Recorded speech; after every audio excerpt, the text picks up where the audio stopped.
Want to review your battle match in One Piece Bounty Rush but don't know how? Hi everyone, welcome back to Make Gaming Easy.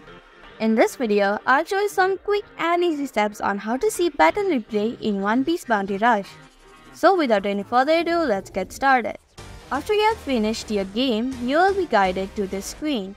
At the bottom right corner of your screen, you can see Battle Replay. Tap on it. You can also increase the speed of the video by tapping on the X1.0 button at the bottom right corner of your screen. You can also choose a particular part to see by sliding the button. And that's how you can see Battle Replay in One Piece Bounty Rush. Thank you for watching Make Gaming Easy. Hope this video was helpful. If it was, then hit the like button and comment down if you have any questions or feedback.